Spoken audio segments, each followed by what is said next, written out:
time to dish with thee. That's me. I'm in the car. It's time for Dish with Dee's weigh-in and meeting, WW meeting topic and recipe du jour. So how did I do on the scale this week? I lost 0.8. I'm a little shocked, to be honest with you. I think it's, you know, my food was really pretty good, light, on the lighter side for me, but it wasn't like light in volume. I had a lot of food. But sometimes, like I said, just because it's low in points doesn't make it low in calories. Sometimes you have to watch your calories versus your points. I definitely think I was having enough calories because I definitely wasn't hungry. But I've been eating breakfast later because I've been sleeping, and then I don't have my morning snack, which pushes my lunch later. So I think that has a lot to do with why I'm not eating a lot. Like if I'm up earlier, I'm hungry. I don't, like when I go to work, I eat fairly early. So I think that has to do with it. A lot more movement though. The Zoom Glam Squad, girls, we've been killing it. So yeah, I've been getting over 3 miles a day, which you might not think that's a lot, but for me, hi, yeah, I've been hitting over 8,000 steps every day. And granted, that's not what it's considered a lot. But when you're a potato like myself, that's like a marathon. So I think that has a lot to do with it. People have said to me, "Oh, dear, you know, it just." Like I said, I think it's just a little bit more movement and toning. Like I'm doing those lovely Sansones, and she has all those body parts moving. So I'm definitely feeling it in different areas. So I think that has a lot to do with it. I don't like being this slow.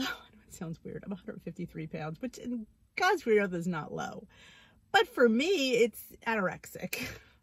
So yeah, I'm just worried that I know it's not a sustainable weight for me. So I guarantee I will be up next week because this is very low for me. I'm 3 pounds under my Weight Watchers goal of 156, which is, I mean, if I can, you know, I just don't think I can maintain this. That's the scary part. So we'll see. We'll see what next week brings. You can only do what you can only do. You know, I'm just going to keep doing what I'm doing and eating until I feel satiated, which I have been.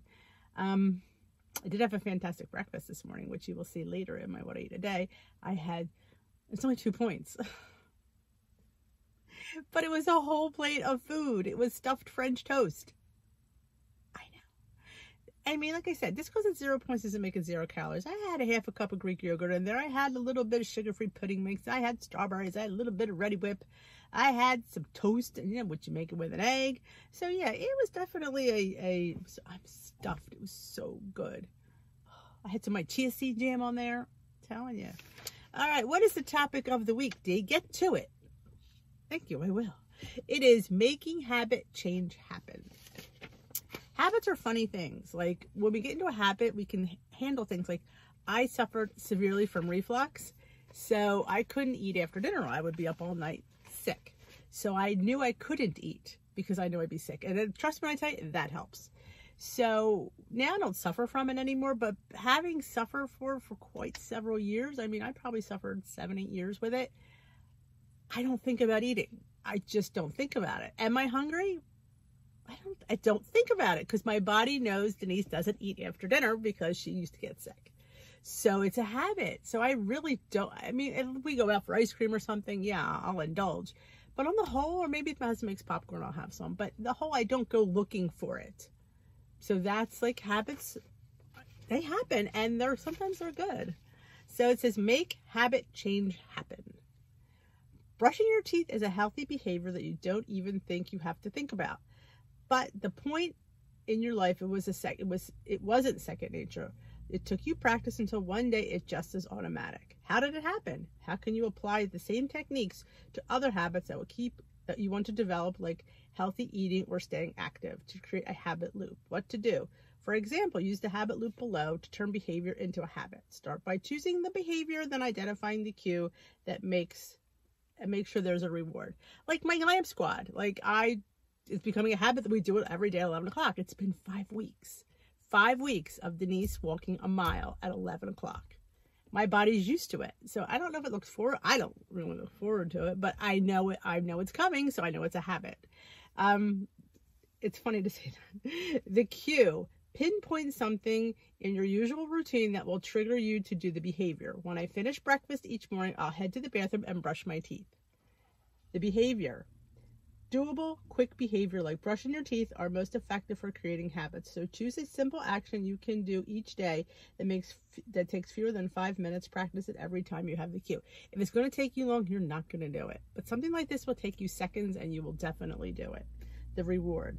This is what makes the behavior worth repeating. Your reward can be physical sensation. My breath smells great. Or emotional. I'm happy my teeth feel clean. Do you ever have things stuck in your teeth? So yeah, I get that. It's a loop of cue to reward that creates a habit. And sooner you experience the loop, the more likely you are to do it again. It definitely comes into play with our weight loss journey. You have to create good, healthy habits. Filling your water bottle in the morning, making sure you refill it. Somebody said every time they go to the bathroom, they refill their water bottle. So it's always topped off. So it's, you're always getting fresh, clean, cold water.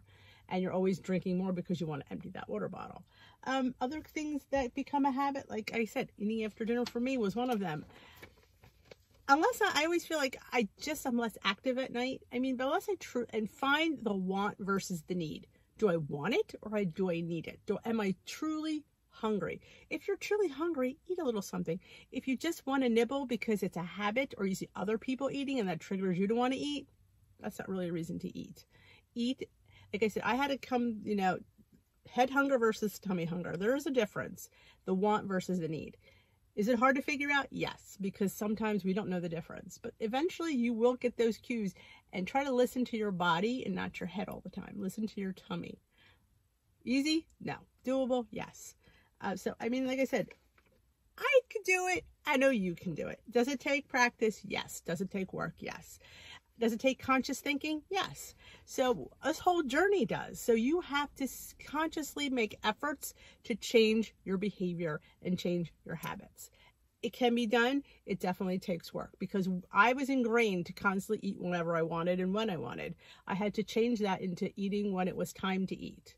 Kind of like when I was having my boys. I had what I call Irish twins. They were 11.5 months apart.